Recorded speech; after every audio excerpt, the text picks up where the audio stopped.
First, we're encouraged by the high voter turnout in the Afghan parliamentary elections this past weekend. We commend the Afghan security and defense forces in their efforts to facilitate credible elections.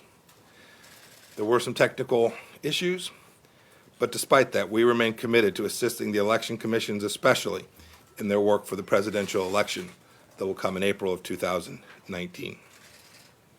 Second, the migrant caravan is violating Mexico's sovereignty, laws, and immigration procedures. President Trump will not stand for this to happen to the United States. To those who say this is a hard-hearted stance, let's not forget that the United States is a historically generous nation when it comes to immigration. Over 1 million people per year are granted permanent legal status here in the United States. Over 33 million people total are currently here who have immigrated to this country legally. To those who want to come here legally.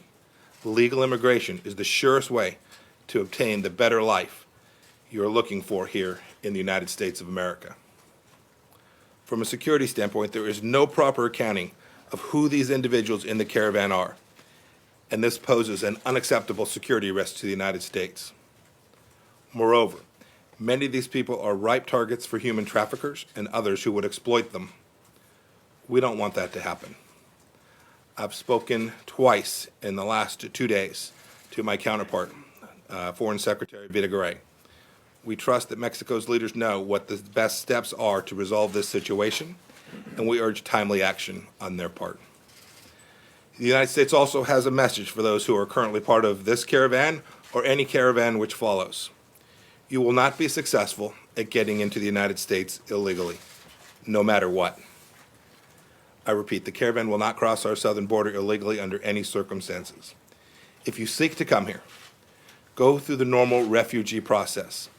If you apply for refugee status, a permanent solution is possible in Mexico or in a third country. But I can tell you with certainty, we are determined that illegal entry into the United States from this caravan will not be possible. Third, the State Department will continue to seek all relevant facts, consult with Congress, and work with other nations and work to hold accountable those responsible for the killing of Jamal Khashoggi. The administration is also taking appropriate actions now, given the information currently available to the United States. We have identified at least some of the individuals responsible, including those in the intelligence services, the royal court, the foreign ministry, and other Saudi ministries who we suspect to have been involved in Mr. Khashoggi's death. We are taking appropriate actions, which include revoking visas, entering visa lookouts, and other measures. We are also working with the Treasury Department to review the applicability of global Magnitsky sanctions to those individuals. These penalties will not be the last word on this matter from the United States. We will continue to explore additional measures to hold those responsible accountable. We're making very clear that the United States does not tolerate this kind of ruthless action to silence Mr. Khashoggi, a journalist, through violence. We continue to maintain a strong partnership with the Kingdom of Saudi Arabia. Neither the President nor I am happy with this situation. Our shared strategic interests with Saudi Arabia remain. We continue to view as achievable the twin imperatives of protecting America and holding accountable those responsible for the killing of Mr. Khashoggi.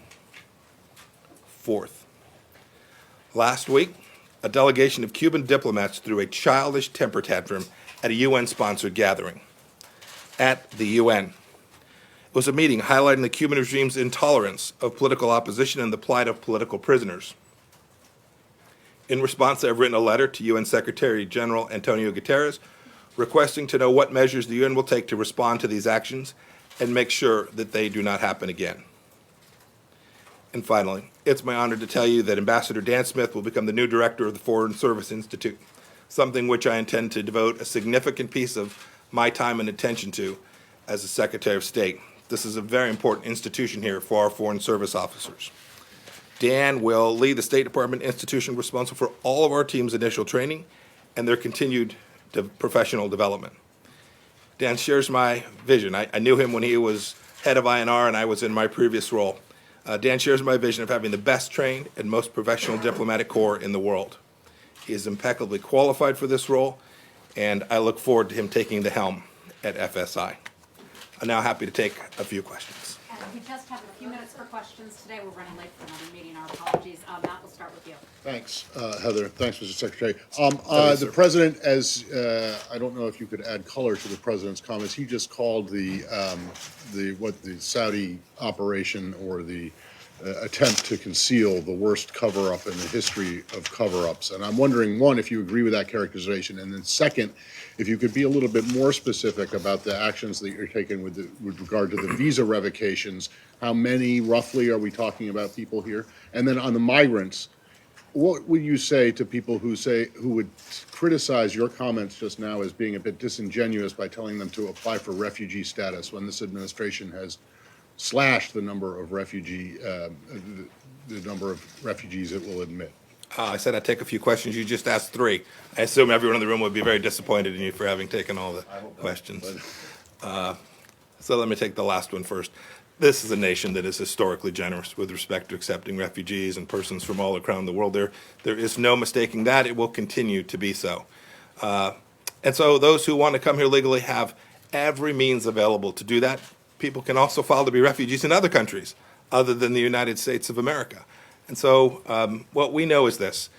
We're a nation built on laws. We have an obligation. The president has an obligation to protect American sovereignty and to secure our borders, to make sure that we know who's coming in and out of our country is not only appropriate, but it is a duty of the United States government. We'll continue to make sure that we execute that with great energy and vigor and professionalism. Second, I'll get you the numbers.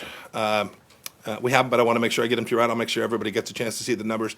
There's not a lot more that I can say about, other than to say that this is certainly not the last step that we will take, that we will continue to do our own efforts, our own fact-finding, to make sure that decisions that the United States makes are based on real facts and real data that we can confirm ourselves. We'll certainly take information that comes from other sources, the Turkish intelligence services, the Saudis. We will evaluate that information, validate that information, and form our own judgments about the facts, and then hold those responsible accountable based on the facts that we determine are appropriate. We will work with Congress. I've spoken to our allies around the world. We want to make sure that everyone understands that the United States doesn't believe that the killing of Jamal Khashoggi was anything other than a horrific act, and we hope that we can work together both with Congress and our allies to hold those responsible accountable. Let's go to Nazira. Nazira is from Afghanistan. Thank you very much for that. Mr. Secretary, thank you very much to talk about Afghanistan election. It was really unique things. We are very happy for that. But unfortunately, Pakistan still do something wrong. You know, the incident that General Razik has been killed. Some reports said Pakistan was behind of that action. Do you think that if Pakistan doesn't change their policy, what will be the next action of United States to Pakistan to change their policy toward Afghanistan? So I had a chance to travel and meet the new leader of Pakistan not too many weeks ago now. We'd made clear that the U.S. Policy with respect to South Central Asia has not changed, that our expectation is that Pakistan will not provide safe harbor to terrorists on their western border. We couldn't have made that message any more clear, and that Pakistan will be held to account if they don't achieve that, if they're not sincere in that effort. We don't believe we can get to the place that everyone wants, right? Everyone wants a reconciliation in Afghanistan, and to achieve that, you can't have a safe harbor for Taliban, for Haqqani, and for others inside of Pakistan. The Pakistani government knows that that's our view, and this administration has already made significant efforts to hold them accountable, and we hope that they'll achieve the goal that we've set out for them. Thank you very much, Mr. Secretary. Thank you very much. Given the president's comment about the worst cover-up ever, does the Trump administration still have trust and confidence in Crown Prince Mohammed bin Salman as a reliable security partner of the United States, or is there a belief that he might have been part of the cover-up and should temporarily step aside until it can be independently established whether he played a role of any kind in the killing of Mr. Khashoggi? We're learning the facts. And as facts unfold, as we continue to develop our understanding of the individuals that were responsible for this, who not only executed it, but led and were involved and were connected to it, the world should know that we intend to hold those individuals accountable when we develop that fact set. And we hope to continue to learn facts. We've learned a lot over the last few days. We hope to learn a lot in the next 48 and 72 hours as well, a great deal more in the next 48 or 72 hours as well. Our last question, Andrea. Secretary, following ma'am. up, thank you.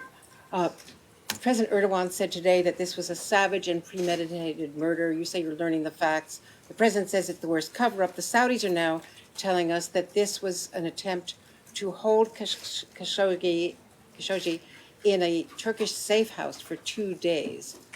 Do you accept that explanation? You personally were told one story and it has evolved over the days. So do you think that the Saudis are still covering this up? And do you feel misled by them? You said you're not happy, the president's not happy. Do you feel personally misled by the Crown Prince? Do you accept what President Erdogan has said today? So I don't think I've said what it is the Crown Prince told me. I don't talk about those discussions and still do not I'm just asking if you accept what do he not said to you. intend to. We're going to accept what America learns. We're going to accept the data set that we're able to develop. We've got people working all across the world to figure out what we can know, what's knowable, to figure out which facts we can determine to put our own understanding together. Because things like, I talked about the work that we've asked Treasury to help the State Department with on Global Magnitsky. That's got to be our work. We have to develop our own data set on which we have reliable evidence in order to base such a judgment to find someone as having violated U.S. law. So it will be our work to do. We will, as always, in my former role, all source intelligence. So we'll take in all the data set, but we will validate it, we will verify it, we will learn the facts for ourselves. Has Turkey and then we'll. cooperated? Are they giving you Yeah. what you need to know? The Turks have been very cooperative with us, and the Turks have told us that the Saudis have cooperated with them as well. And has any U.S. official heard an audio tape or seen evidence from the Turks? I don't have anything more to share with you about particular data sets. As we do, I assure you, we will continue to keep you informed. As we learn, we will share those facts, and more importantly, you will see the United States hold the persons that we believe should be held accountable, hold them accountable. You can rest assured that President Trump is committed to that. I'll take one more, Heather. One more. What do you got? So the Senate and the House, they signed a new bill called HIFPA now too.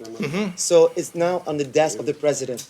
Is the administration expected to sign this bill soon, or before the midterm election, or after? I don't know the timing on when the president intends Okay, to sign thank you, that. everybody. Secretary has to go. He's late for a meeting. Thank you all. Have a good afternoon.